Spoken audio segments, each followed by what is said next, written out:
Now, I did a 10-minute rant on Creature Commandos when it first started out, and I admitted that I didn't really like the first 2 episodes. Since I finished Peacemaker Season 2 and fully enjoyed the James Gunn Superman movie, I figured I should give Creature Commandos another chance, and I'm glad I did. My biggest complaint about the initial plot of Creature Commandos was it felt like the plot of The Suicide Squad, James Gunn version, which had the group going to a country that was ran by a dictatorship. Now, the rest of the episodes kind of follow a format very similar to that of Lost or Once Upon a Time, where it focuses on one of the main characters in flashback. Now, I had to admit, I found the story of The Bride, that is the Bride of Frankenstein story, to be the least interesting, and I should not have quit there, because G.I. Robot has a very interesting backstory. Yes, G.I. Robot was an automaton programmed to kill a certain World War II antagonist. The issue is no one deprogrammed him after the war was over.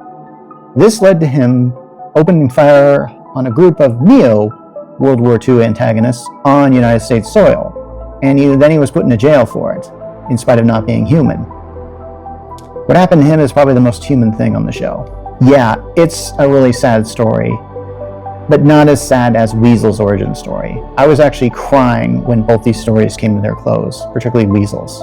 When I talked about Peacemaker Season 2, I talked about how it was somewhat pessimistic. What I meant is that the protagonist can often be as bad as the antagonist. Now, what I admire about Creature Commandos is it shows that all these characters have very tragic backstories to make them who they are. Even Dr. Phosphorus, who seems the most jaded character of all of them, is seen as being good with kids.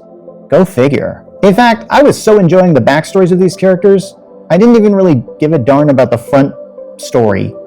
It deals with the villainous leader of that aforementioned dictatorship, and apparently Cersei, who's a Wonder Woman foe, is involved. I'm not really certain there. There's like a whole prophecy or something like that. I'm not a good source for this. The sad part is it leads to a sad story with another member of the group, and I'm not going to spoil that here. You need to watch this. Now, I'm going to say that it's strange to see Rick Flag Sr. here, because he's had very sufficient roles in the new Superman movie, and now Peacemaker Season 2.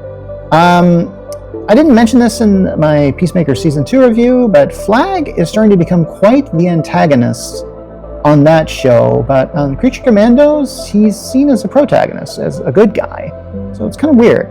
Yeah, I can tell that consistency might be a problem with this new DCU. So far, so good, James Gunn. Anyway, so did you watch Creature Commandos? If you did, what'd you think of it? I know I'm late to the party on this.